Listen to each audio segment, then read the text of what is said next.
में नहीं, महेशपुर गांव में दो रहते थे। दोनों एक ही गली के वासी थे। एक का घर पश्चिम की ओर था तो दूसरे का पूरब की ओर। लेकिन पड़ोसी होते हुए भी वह एक दूसरे पर बुरी तरह शक करते थे। आसपास के गांव वालों से भी उनका व्यवहार अच्छा न था। वह अक्सर उन्हें धोखा देते और लूट मार करते रहते थे। पश्चिम की ओर के घर वाले की बीवी ने एक दिन अपने पति से कहा, कहीं यह आदमी चुपके से किसी दिन सेंध लगाकर हमारा घर न लूट ले। पूरब की ओर के घर वाले की औरत भी शंकित थी। वह भी अपने पति को सचेत करती हुई बोली, देखना, यह आदमी किसी न किसी दिन हमारे घर को आग लगाकर ही छोड़ेगा। अपनी अपनी औरतों की बातों से चिंतित होकर दोनों दुष्टों ने खूब सारी लाठियां और बंदूकें अपने अपने घरों में जमा कर लीं और वे सदा एक दूसरे से डर कर रहने लगे। इन बंदूकों और लाठियों से क्या बनेगा? इस दुष्ट के पास तो ये चीजें हमसे भी अधिक हैं। इसके अलावा उसके साथ तो गुंडे भी हैं। तुम्हारी उनके सामने कुछ भी नहीं चलेगी। पश्चिम की ओर वाले घर की घरवाली ने पति से अपनी शंका प्रकट की। तब क्या किया जाए? पति ने पत्नी से ही सलाह मांगी। पत्नी बताने लगी, तुम चिंता ना करो, मैंने एक मदारी से बातें कर ली हैं। वह एक जहरीले सांप को पिटारी में बंद करके हमें दे देगा। उससे हम अपने पड़ोसी से बचे रहेंगे। यदि उसने हमें नुकसान पहुंचाने का जरा भी इरादा किया तो हम फौरन सांप को उसके घर में छोड़ आएंगे। यह तुमने अच्छा इंतजाम कर लिया।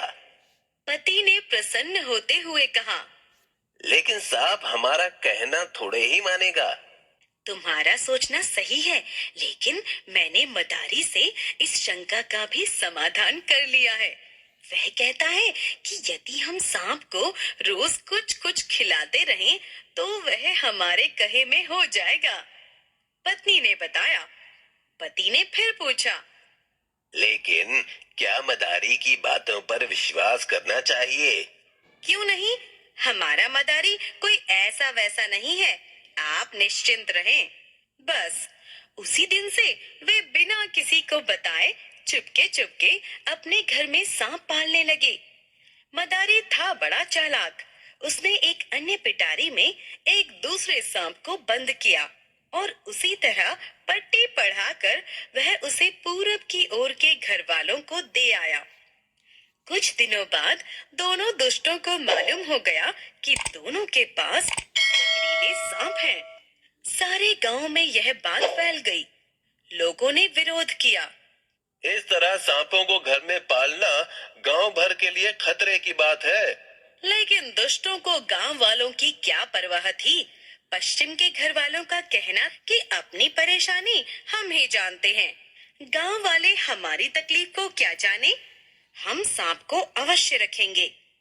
लेकिन जब पूरब के घर वाले ने यह उपाय सुझाया कि आओ हम दोनों सांपों को माए पिटारी के जला दें, तो पश्चिम के घर वाले ने कहा, इस धोखेबाज पर मैं कैसे विश्वास करूं?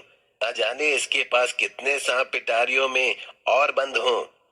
इसके विपरीत पूरे घर वालों का यह कहना था कि चूंकि सांप का पालना पहले पश्चिम के घर वाले ने शुरू किया है, इसलिए पहले उसी का सांप मारना चाहिए। गांव की पंचायत जुड़ी, मगर उसमें भी इस बात पर कोई फैसला न हो सका। हाँ, खाने के दौर वहां खूब चले। नतीजा यह हुआ कि सारे गांव में भय छा गया और उन दुष्ट तो नींद ही हराम हो गई। इसी बीच उस गांव में एक स्वामी जी का शुभागमन हुआ। उन्होंने बताया कि तुम यूं ही घबरा रहे हो। इस झगड़े का फैसला तो बहुत आसान है। पहले एक आदमी अपने सांप को जला दे, बाद में दूसरा भी वैसा ही करे। लोगों का डर था। यूं डरते रहने और रातों को जागकर स्वास्थ्य खराब करने से लाभ। इस साधु बाबा को क्या पता यह दुष्ट पड़ोसी किस तरह का आदमी है। यह तो हम ही जानते हैं। पश्चिम की ओर वाले घर की घरवाली कहने लगी, यदि हमने अपना सांप जला दिया तो वह पूरब वाला हमारे ऊपर जहरीला सांप छोड़कर हमें मार ही डालेगा। पूरब की ओर वाले घर की घरवाली भी कम नहीं थी। अपने पति से कहने लगी, देखती हूँ क्या होता है। वह दुष्ट पड़ोसी शायद हमारा घर जलाने की ताक में है, लेकिन मैं भी एक ही हूँ। मैं उससे भी पहले पीछे की तरफ से जाकर चुपचाप उसके घर में सांप छोड़ाऊंगी। इस तरह दोनों घर वालों को न दिन में चैन था, न रात में नींद। दोनों ही परेशान थे। नतीजा यह हुआ कि एक के बदले अब दोनों घरों में कई कई सांप पलने लगे। लोगों में आतंक बढ़ता जा रहा था।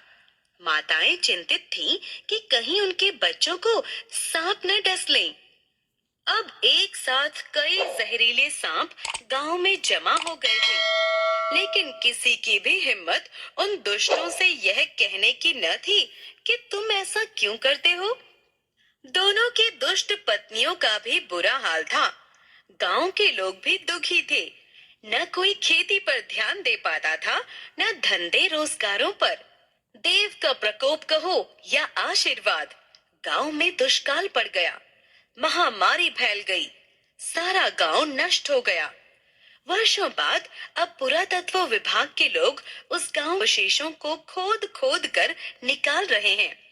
वे इस निष्कर्ष पर पहुंचे हैं कि प्रागैतिहासिक काल में यहाँ एक सुंदर बस्ती बसी हुई थी, लेकिन समस्त विद्या, समस्त ज्ञान, समस्त अध्ययन आदि का फल एक ही है, संयत बुद्धि द्वारा कर्तव्य पालन।